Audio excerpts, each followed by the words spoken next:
ओम शांति। मैं शरीर नहीं हूँ, मैं आत्मा हूँ, सदा के लिए अमर हूँ और परमात्मा की प्रीतमा हूँ।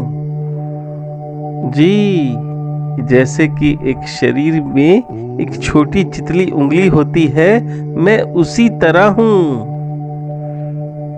यानी सबसे छोटा अंग हूं मैं परमात्मा का। हमारे बिना वो नहीं, हम उनके बिन हम नहीं। हम और वो तो अर्श परश हैं। जी हाँ, दोनों में तो अद्वैत संबंध है। परमात्मा तो आत्मा से एक पल के लिए आज तक दूर ही नहीं हुए कभी। वो तो हर पल हमारे साथ है और हमारे साथ ही रहते हैं। हम ही शरीर भाव में आ जाते हैं और उन्हें देख नहीं पाते हैं, और आत्मा को भूल जाते हैं। आप यदि आत्मा को धारण करो तो सारा दुख समाप्त हो जाएगा एक पल में ही।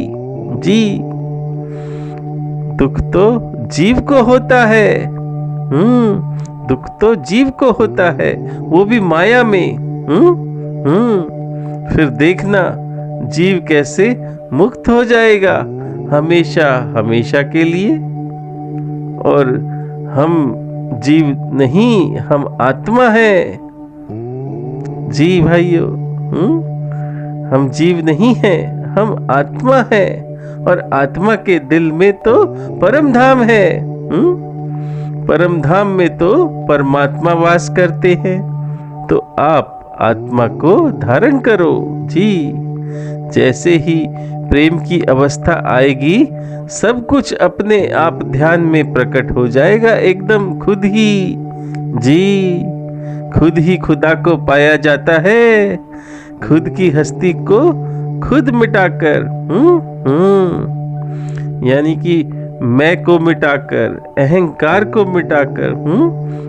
जब तक हमारा ये नकली माया का अस्तित्व नहीं मिटेगा, जब तक हमें अपने अस्तित्व का, सत्य का बोध नहीं होगा, फिर हमें परमात्मा में हम परमात्मा में और परमात्मा हम में ये पता नहीं चलेगा। तो आत्मा परमात्मा का तो वियोग कभी हुआ ही नहीं।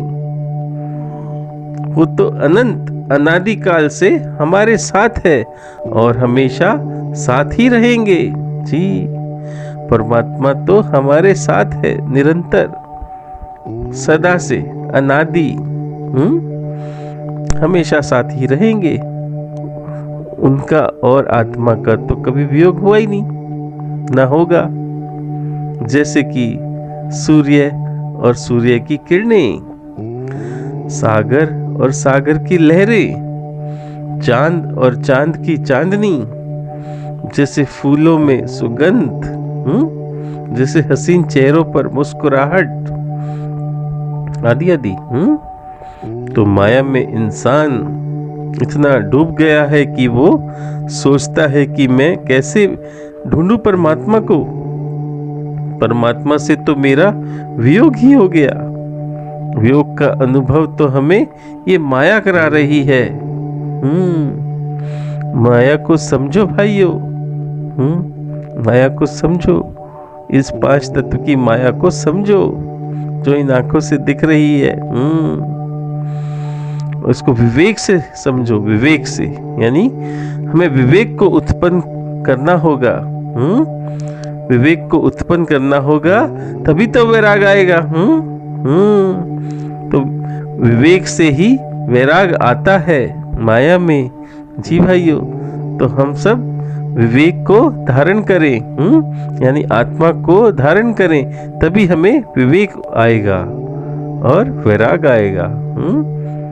जी, इस माया से हम परे हो पाएंगे। इस प्रकृति से परे होकर के हम ध्यान लगा पाएंगे। जैसे ही इस पांच तत्वों की प्रकृति से हमारी थर्ड आई जब खुलेगी, जब ये नेत्र हमारे पंच तत्वों के, इस पंच तत्वों की दुनिया को देखना जब तक बंद नहीं करेंगे तब तक हमारा थर्ड आई ओपन नहीं होगा। तो ध्यान में हमें थर्ड आई को ओपन करना है जी भाइयों, वो भी विवेक से, ज्ञान से। तभी तो इन पंच तत्वों की दुनिया से हमें वैराग आएगा। नहीं तो इसी दुनिया को हम देखते रहेंगे निरंतर। तो हमें इस दुनिया को नहीं देखना, नष्टो मोहा बनना है, जीते जी मरजीवा बनना है। यानी इस मृत शरीर को हमने नहीं देखना, इस माया को नहीं देखना, हमें इसी में अमर तत्व को देखना है, यानी परमात्मा को देखना है, हमें आत्मा को देखना है, हमें अपनी थर्ड आई को खोलना है ध्यान में, समाधि में, योग में। तो निरंतर हमें अभ्यास करना है जी भाइयों। तो हम निरंतर अभ्यास करें, तभी बदलाव आएगा, तभी सुख और शांति और प्रेम आएगा, और अनंत प्रेम आएगा, शाश्वत प्रेम आएगा, और शाश्वत आनंद आएगा, और सुख आएगा। तभी तो हम एक को जान पाएंगे, नहीं तो अनेकों में फंसे रहेंगे जी भाइयों। प्रणाम, ओम शांति, थैंक यू।